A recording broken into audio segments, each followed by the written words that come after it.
हाँ तो दोस्तों नमस्कार, स्वागत है आपका एक बार फिर मेरे इस अंकित सर शिवा क्लासेज के यूट्यूब चैनल पर। दोस्तों हम लाए हैं पार्ट 7 जिसमें 50 क्वेश्चन फिर से है। जैसा कि आप मेरे सामने देख रहे हैं, ये रेलवे ग्रुप डी एनटीपीसी जो एग्जाम होने वाला है सबके लिए इम्पोर्टेंट है। तो चलिए शुरू करते हैं। सबसे पहले पहला क्वेश्चन कि कांग्रेस वास्तव में बिना हथियारों के गृह युद्ध में है, कांग्रेस के संदर्भ में यह कथन किसने कहा था?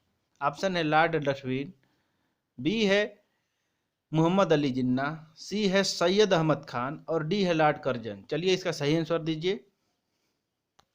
इसका सही आंसर होगा सैयद अहमद खान। उपरोक्त कथन सर सैयद अहमद खान द्वारा कहा गया था। उन्होंने कड़े शब्दों में कांग्रेस की निंदा की थी। वे एक मुस्लिम समाज सुधारक थे। उन्होंने अलीगढ़ मुस्लिम विश्वविद्यालय की स्थापना 1875 ईस्वी में मोहम्मदन एंग्लो ओरिएंटल कॉलेज के रूप में की थी। इसका नाम बदलकर 1920 में अलीगढ़ मुस्लिम विश्वविद्यालय कर दिया गया। चलिए अगले क्वेश्चन की तरफ चलते हैं। अगला क्वेश्चन है कि अर्जेंटीना की आधिकारिक राष्ट्रीय भाषा क्या है? ए है स्पेनिश, बी है फ्रेंच, सी है इंग्लिश और डी है पोर्तुगीज। चलिए इसका सही आंसर दीजिए। इसका सही आंसर है Spanish. Spanish Argentina, Bolivia, Chile, Colombia, Costa Rica, Cuba, Dominican गणराज्य, Ecuador, El Salvador, Equatorial Guinea, Guatemala, Honduras, Mexico, Nicaragua, Panama, Paraguay, Peru, Spain, Uruguay और वेनेजुएला जैसे 20 से ज़्यादा देशों में बोली जाती है। चलिए अगले क्वेश्चन की तरफ चलते हैं। क्वेश्चन नंबर 3 है कि निम्नलिखित में से कौन सी एजेंसी संगठन संयुक्त राष्ट्र संघ से संबंधित नहीं है?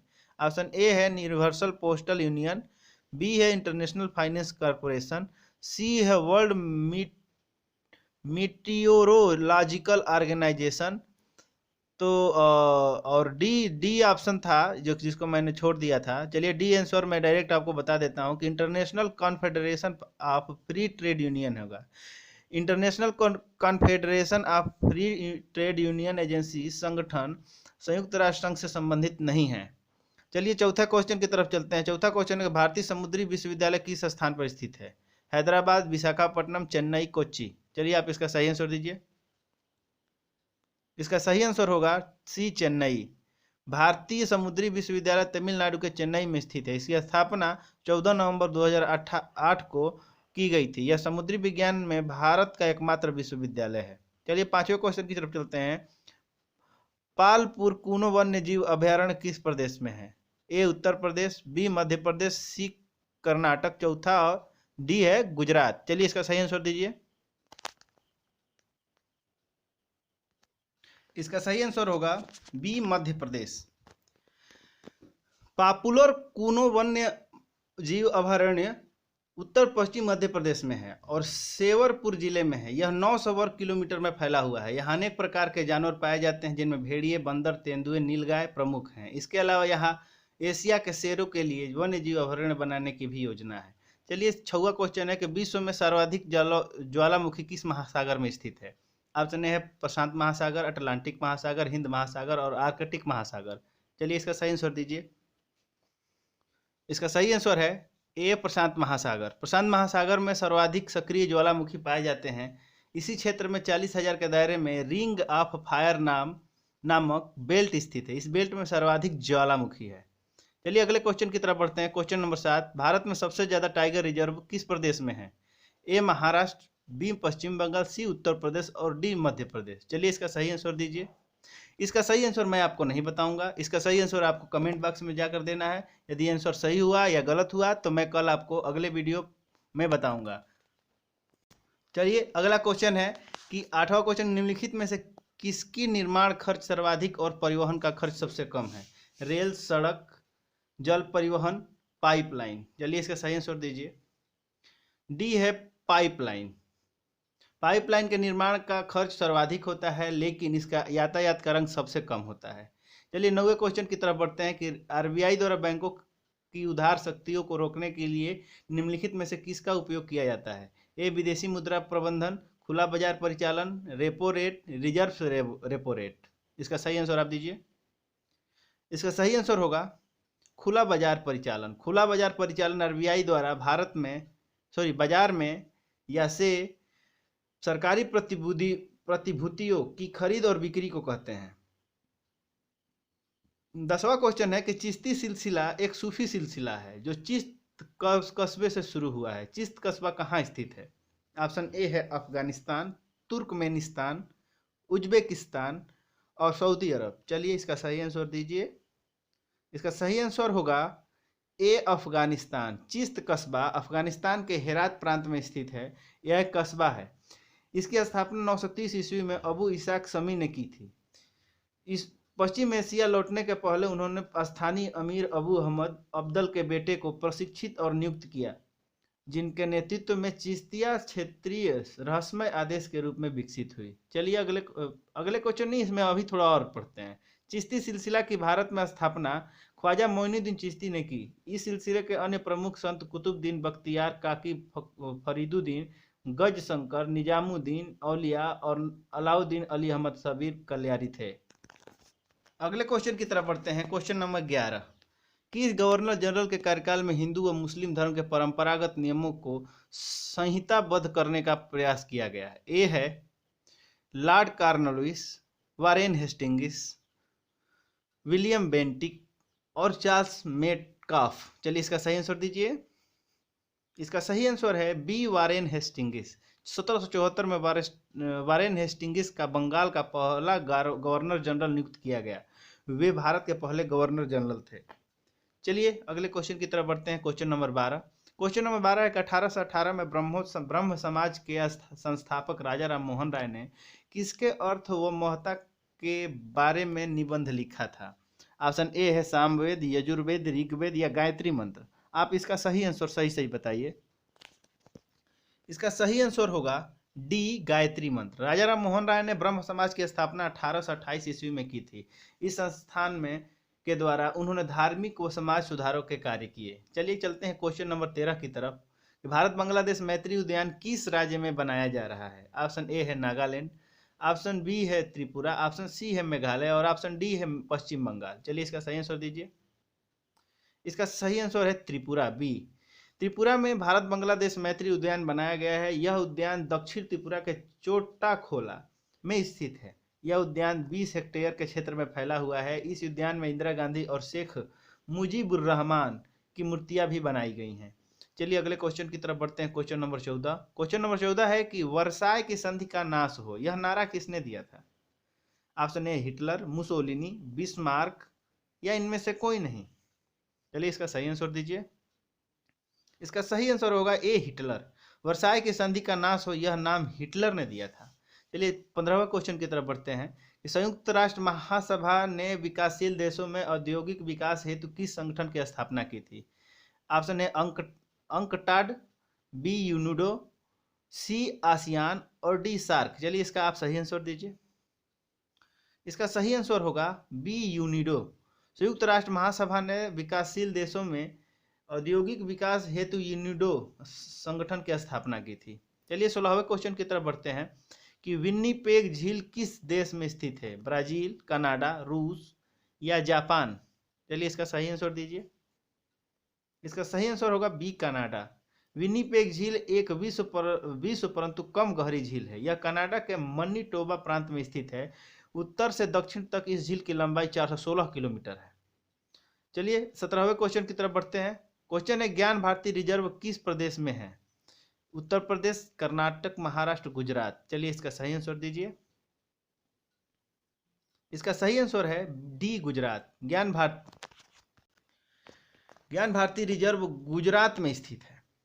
चलिए 18वें क्वेश्चन की तरफ बढ़ते हैं। 18वां क्वेश्चन है कि देश के निवासियों और बाकी दुनिया में एक वर्ष में पूरा होने वाले सभी आर्थिक लेन देन का एक व्यवस्थित रिकॉर्ड किसके रूप में जाना जाता है? नेट कैपिटल फ्लो, भुगतान देय, व्यापार संतुलन, इनमें से कोई नहीं। चलिए इसका सही आंसर दीजिए। इसका सही आंसर होगा बी भुगतान देय। चलिए 19वें क्वेश्चन की तरफ बढ़ते हैं कि हार्नबिल त्योहार किस प्रदेश में मनाया जाता है? मणिपुर, नागालैंड, मेघालय, मिजोरम। इसका सही आंसर बताइए जल्दी।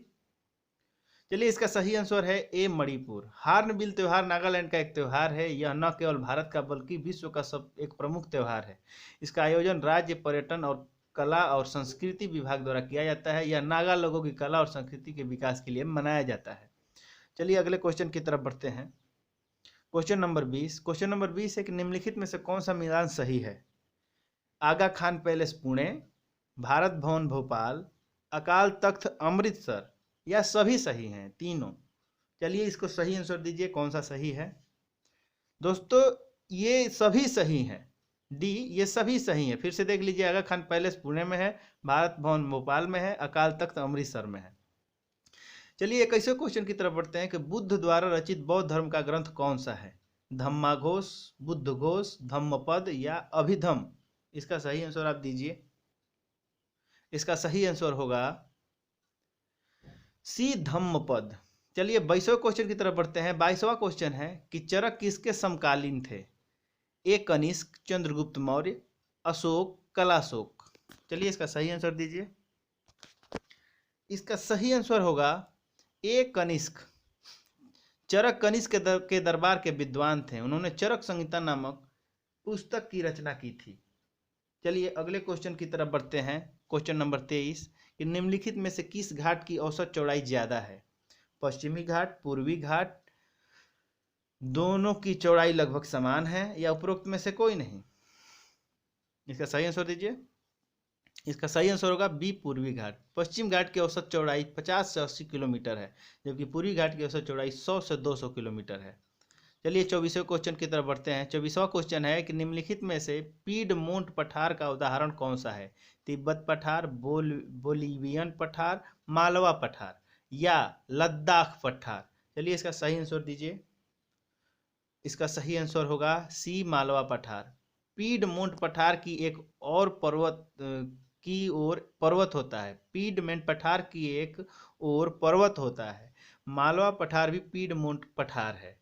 चलिए 25वें क्वेश्चन की तरफ बढ़ते हैं। 25वां क्वेश्चन है कि भारत में किस प्रदेश में राष्ट्रीय उद्यानों और वन्य जीव अभयारण्यों की सबसे ज्यादा संख्या है? ए, उत्तर प्रदेश, बी, मध्य प्रदेश, सी, छत्तीसगढ़, या डी, इनमें से कोई नहीं? इसका सही आंसर बताइए। इसका सही आंसर बी होगा, मध्य प्रदेश। भारत में सबसे ज्यादा राष्ट्रीय उद्यान और वन्य जीव अभयारण्य मध्य प्रदेश में है। कान्हा टाइगर रिजर्व मध्य प्रदेश का सबसे बड़ा राष्ट्रीय उद्यान है। चलिए 26वें क्वेश्चन की तरफ बढ़ते हैं कि भारत का पहला विशिष्ट आर्थिक क्षेत्र क्या है? सबसे विशाखापट्टनम विशिष्ट आर्थिक क्षेत्र, कांडला विशिष्ट आर्थिक क्षेत्र, नोएडा विशिष्ट आर्थिक क्षेत्र, कोचीन विशिष्ट आर्थिक क्षेत्र? इसका सही आंसर बताइए। इसका सही आंसर होगा बी, कांडला विशिष्ट आर्थिक क्षेत्र। निर्यात को बढ़ावा देने के लिए विशिष्ट का आर्थिक क्षेत्र की स्थापना 2005 में की गई। कांडला विशिष्ट आर्थिक क्षेत्र भारत का पहला विशिष्ट आर्थिक क्षेत्र है। चलिए 27वां क्वेश्चन की तरफ बढ़ते हैं। 27वां क्वेश्चन है कि बैंकों पर उनकी संपत्ति के संबंध में पूंजी की एक निश्चित राशि रखने के लिए लगाए गए एक आवश्यकता को क्या कहा जाता है? ए, वैधानिक तरलता अनुपात, पूंजी गियरिंग अनुपात, सी है पूंजी पर्याप्त अनुपात, या डी है रेपो रेट? इसका ऑप्शन सही होगा बैंक। पहले पढ़ते हैं फिर आंसर को पता लगाते हैं। बैंकों पर उनकी संपत्ति के संबंध में पूंजी की एक निश्चित राशि रखने के लिए लगाए गए एक आवश्यकता को पूंजी पर्याप्त अनुपात कहा जाता है। पूंजी पर्याप्त अनुपात, इसका आंसर नंबर सी सही होगा। यहाँ पर मैं लिखना भूल गया था। चलिए आगे की तरफ बढ़ते हैं। डी, क्वेश्चन नंबर डी है कि कौन सा कार्यक्रम गरीबी हटाओ नारे के साथ शुरू हुआ था? नरेगा, 28 सूत्री कार्यक्रम, भारत निर्माण, या डी, इनमें से कोई नहीं? इसका सही आंसर बताइए। इसका सही आंसर होगा 20 सूत्रीय कार्यक्रम। चलिए अगले क्वेश्चन की तरफ बढ़ते हैं कि 20 सूत्री का पहले इसको जान लेते हैं। 20 सूत्रीय कार्यक्रम इंदिरा गांधी के द्वारा 1975 में शुरू किया गया था। 29वां क्वेश्चन है कि शून्य का आविष्कार किसने किया? ए, आर्यभट्ट, बी, ब्रह्मभट्ट, सी, वराहमिहिर, या डी, अज्ञात भारतीय? ये बहुत ही लाजवाब क्वेश्चन है। सभी लोग जानते हैं कि यहाँ पर आर्यभट्ट जो है शून्य के आविष्कारक थे, लेकिन सच्चाई कुछ और है। डी, इसका आंसर सही होगा, अज्ञात भारतीय। प्राचीन भारतीय सभ्यता का सबसे महत्वपूर्ण योगदान शून्य का आविष्कार है। यह सिस्टम अंकों के लिए स्थान मान निर्दिष्ट करने, 9 अंकों और शून्य के लिए प्रतीक को सभी अभिन्न संख्याओं को इंगित करने के लिए उपयोग किया जाता है। इसका प्रयोग वाल्मीकि रामायण वेदों में किया गया। इसका प्रयोग हड़प्पा सभ्यता में भी किया गया। इससे हम कह सकते हैं कि शून्य की खोज अज्ञात भारती ने की थी। चलिए 30वां क्वेश्चन है कि पहला गैर संवैधानिक अल्पसंख्यक आयोग कब बनाया गया? 1972, 1974, 1976, 1978। चलिए इसका सही आंसर दीजिए। इसका सही आंसर है सी, 1976। 31वां क्वेश्चन है कि न्याय दर्शन की रचना किसने की थी? ऑप्शन ए है कणाद, कपिल, गौतम, पतंजलि। इसका सही आंसर आप बताइए। इसका सही आंसर होगा सी, गौतम। न्याय दर्शन की रचना गौतम ऋषि ने, योग दर्शन की रचना पतंजलि ने। न्याय दर्शन की रचना गौतम ऋषि ने, योग दर्शन की रचना पतंजलि ने, वैशेषिक दर्शन की रचना कणाद ने की थी। और इसका मतलब है कि न्याय दर्शन की रचना गौतम ने की थी। चलिए आगे बढ़ते हैं 32वां क्वेश्चन की तरफ। गुफ कराल नामक नौपाषाण स्थल किस प्रदेश में है? जम्मू कश्मीर, गुजरात, राजस्थान, मध्य प्रदेश। चलिए इसका सही आंसर दीजिए। इसका सही आंसर होगा ए, जम्मू कश्मीर। गुफ कराल जम्मू कश्मीर में यह नौपाषाण कालीन स्थल है। यहाँ से गेहूं, जौ, मसूर और अरहर के जले अन्न कण प्राप्त हुए थे। चलिए चलते हैं 33वें क्वेश्चन की तरफ। 33वां क्वेश्चन है किस चालुक्य राजा ने वेंगी में राजधानी बनाई? विष्णुवर्धन, पुलिकेशन द्वितीय, पुलिकेशन प्रथम या यशोवर्मन। इसका सही आंसर दीजिए। इसका सही आंसर होगा ए, विष्णुवर्धन। विष्णुवर्धन पुलिकेशन द्वितीय का पुत्र था। उसने अपने राजधानी वेंगी में बनाई। ऐतिहासिक तत्वों के अनुसार पुलिकेशन द्वितीय को पल्लवी वंश राजा नरसिम्हा वर्मन ने हराया और उसकी राजधानी पर अधिकार कर लिया। चलिए 34वां क्वेश्चन की तरफ बढ़ते हैं। 34वां क्वेश्चन है कि कुओमिंतांग ने चीन में अपना स्थान खोने का क्या कारण था?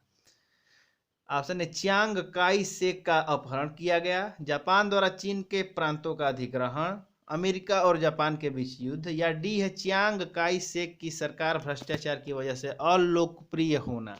चलिए सही आंसर दीजिए। इसका सही आंसर होगा चियांग काई शेक की सरकार के प्रति भ्रष्टाचार की वजह से अलोकप्रिय होना। कुओमिंतांग ने चीन में अपना स्थान खोने का कारण चियांग काई शेक की सरकार भ्रष्टाचार की वजह से अलोकप्रिय होना था। चलिए चलते हैं अगले क्वेश्चन की तरफ। क्वेश्चन नंबर 35 कि पुनर्जागरण काल में ग्रीको रोमन प्राचीन अध्ययन में रुचि को किस नाम से जाना जाता है? व्यक्तिवाद, सुखवाद, रोमांसवाद या मानववाद। इसका सही आंसर बताइए। इसका सही आंसर होगा डी, मानववाद। पुनर्जागरण काल में ग्रीको रोमन प्राचीन अध्ययन में रुचि को मानववाद के नाम से जाना गया है। चलिए 36वें क्वेश्चन की तरफ चलते हैं कि इबादत खाना किस लिए बनवाया गया? धर्मों की चर्चा के लिए, राज्यों की चर्चा के लिए, लोगों से बातचीत करने के लिए, इनमें से कोई नहीं। इसका सही आंसर होगा ए, धर्मों की चर्चा करने के लिए। इबादत खाना अकबर ने बनवाया था। इसमें सभी धर्मों के विद्वानों से चर्चा करते थे। चलिए 37वें क्वेश्चन की तरफ चलते हैं कि थ्रू दी डार्क कॉन्टिनेंट पुस्तक के लेखक कौन हैं? ऑप्शन ए है Henry Stanley, Robert Nelson, Leopold द्वितीय या विलियम स्टेयर्स। चलिए इसका सही आंसर दीजिए। इसका सही आंसर होगा A, Henry Stanley. Through the dark continent पुस्तक के लेखक हेनरी स्टेनली हैं। चलिए 38 क्वेश्चन की तरफ बढ़ते हैं कि भारत का सबसे बड़ा वन्य जीव अभयारण्य कौन सा है? दिबांग घाटी, केदारनाथ वन्य जीव अभयारण्य, कुंभलगढ़ या भारतीय जंगली गधा अभयारण्य। चलिए इसका सही आंसर दीजिए। इसका सही आंसर होगा कि भारतीय जंगली गधा अभयारण्य, जिसमें अमिताभ बच्चन ने गुजरात में शायद ये है। ठीक है, तो इसको देख लीजिए, गुजरात में ही है सर।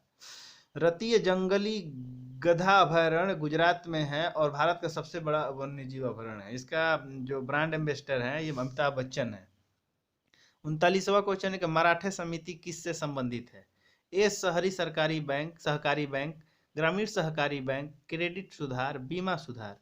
इसका सही आंसर बताइए। इसका सही आंसर है ए, शहरी सरकारी बैंक। नोट, मराठे समिति शहरी सहकारी बैंक से संबंधित थी। इसकी अध्यक्षता एस मराठे ने की। इसे आरबीआई के निर्देश पर बनाया गया था। इसने 1983 में अपनी रिपोर्ट पेश की। चलिए 40वें क्वेश्चन की तरफ बढ़ते हैं। 40वां क्वेश्चन है कि भारत में औद्योगिक लाइसेंस कब शुरू हुई? 1947, 51, 68 या 91? इसका सही आंसर बताइए। इसका सही आंसर होगा बी 1951। भारत में औद्योगिक लाइसेंसिंग 1951 में शुरू हुई थी। चलिए चलते हैं कि 41वें क्वेश्चन की तरफ कि बलवंत राय मेहता पंचायती राज व्यवस्था के पथ प्रदर्शक और एक स्वतंत्रता सेनानी थे। वे किस राज्य के मुख्यमंत्री थे? महाराष्ट्र, गुजरात, आंध्र प्रदेश या मध्य प्रदेश? इसका सही आंसर दीजिए। इसका सही आंसर होगा बी गुजरात। बलवंत राय मेहता प्रसिद्ध स्वतंत्रता सेनानी थे। उन्होंने बारदोली सत्याग्रह में हिस्सा लिया था। वे गुजरात के दूसरे मुख्यमंत्री थे। उन्होंने पंचायती राज व्यवस्था का पिता भी कहा जाता है। चलिए अगले क्वेश्चन की तरफ बढ़ते हैं। 42 नंबर क्वेश्चन, भारत के राष्ट्रपति बनने के लिए न्यूनतम आयु कितनी है? 25, 30, 35 या 40? इसका सही आंसर बताइए। चलिए इसका सही आंसर मैं आपको बताता हूँ, सी 35 वर्ष। भारत के राष्ट्रपति के रूप में कार्य करने के लिए न्यूनतम आयु 35 वर्ष होनी चाहिए। उपराष्ट्रपति के रूप में कार्य करने के लिए न्यूनतम आयु भी 35 वर्ष ही होनी चाहिए। इसके अलावा राष्ट्रपति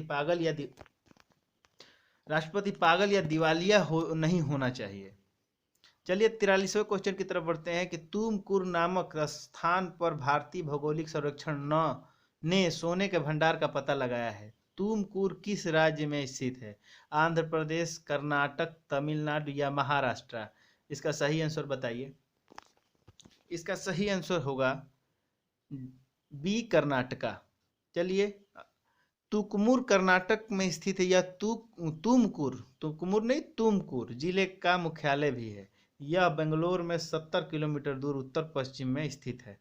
चलिए अगले क्वेश्चन की तरफ बढ़ते हैं। 44वां क्वेश्चन के मानवतावाद का प्रवर्तक पेट्रार्क किस देश का निवासी था? इटली, रूस, जर्मनी, इंग्लैंड? शायद पीछे वाले क्विज में भी पूछा गया था। इसका सही आंसर बताइए। इसका सही आंसर होगा ए इटली। मानवतावाद का प्रवर्तक पेट्रार्क इटली का निवासी था। चलिए 45वें क्वेश्चन की तरफ बढ़ते हैं कि निम्नलिखित में से समन्वित पोषक तत्व प्रबंधन INM के अंतर्गत आता है? मवेशी व दुग्ध उद्योग, मृदा उर्वरा, मांस व मुर्गी पालन, मत्स्य उद्योग? इसका सही आंसर आप बताइए जल्दी जल्दी। इसका सही आंसर होगा बी मृदा उर्वरा। समन्वित पोषक तत्व प्रबंधन INM का मुख्य उद्देश्य किसानों को उनकी समयबद्ध मांगों का आकलन कर समय पर गुणवत्ता युक्त उर्वरकों की पूर्ति करना, मिट्टी के परीक्षण के आधार पर संतुलित मात्रा में उर्वरकों के इस्तेमाल और शहरी अपशिष्ट कचरे से जैविक खाद्य बनाने को बढ़ावा देना है। इसके अलावा उर्वरक नियंत्रण आदेश 1985 के क्रियान्वयन के जरिए कचरे से खाद्य बनाने तथा उर्वरकों की गुणवत्ता सुनिश्चित करते हुए इस बात पर जोर देना है कि जैविक और रासायनिक खादों के जरिए पोषक तत्वों के सभी स्रोतों का समन्वित इस्तेमाल हो। चलिए अगले क्वेश्चन की तरफ चलते हैं। क्वेश्चन नंबर 46, निम्नलिखित कथनों पर विचार कीजिए। गंगा ब्रह्मपुत्र डेल्टा विश्व का सबसे बड़ा डेल्टा है। गंगा ब्रह्मपुत्र डेल्टा में ज्वार का प्रभाव काफी अधिक है। गंगा ब्रह्मपुत्र डेल्टा के पूर्व में मेघना नदी है। इनमें से कौन सा कथन सही है? बताइएगा। केवल पहला सही है, देख लीजिए फिर से, या केवल दूसरा सही है, या फिर दोनों सही है, या फिर पहला और तीसरा सही है, या सभी सही है? इसका सही आंसर आप बताइए। इसका सही आंसर होगा सभी सही है। आप फिर से देख लीजिए, ये सभी सही है। गंगा ब्रह्मपुत्र विश्व का सबसे बड़ा डेल्टा है और ये डेल्टा ज्वार का प्रभाव काफी अधिक है। इसके पूर्व में मेघना नदी भी है। ऊपर दिए गए सभी कथन सही है। गंगा ब्रह्मपुत्र डेल्टा को सुंदरबन डेल्टा भी कहा जाता है। यह पश्चिम बंगाल और बांग्लादेश के बीच स्थित है। इस डेल्टा का क्षेत्रफल लगभग 1,05,000 वर्ग किलोमीटर है। चलिए 47वें क्वेश्चन की तरफ बढ़ते हैं कि क्षेत्रफल के मामले में निम्नलिखित में से कौन सा देश भारत से बड़ा नहीं है? ऑस्ट्रेलिया, ब्राजील, कनाडा या इंडोनेशिया? चलिए इसका सही आंसर दीजिए। इसका सही आंसर होगा डी इंडोनेशिया। भारत, रूस, कनाडा, अमेरिका, चीन, ऑस्ट्रेलिया और ब्राजील के बाद क्षेत्र के आधार पर विश्व का 7वां सबसे बड़ा देश है। 48वें क्वेश्चन की तरफ बढ़ते हैं कि राष्ट्रसंघ की असेंबली द्वारा क्रमशः कितने अध्यक्ष व उपाध्यक्ष प्रतिवर्ष निर्वाचित होते थे? 1 तथा 8, 2 तथा 6, 1 तथा 10, 3 तथा 7। चलिए इसका सही आंसर दीजिए।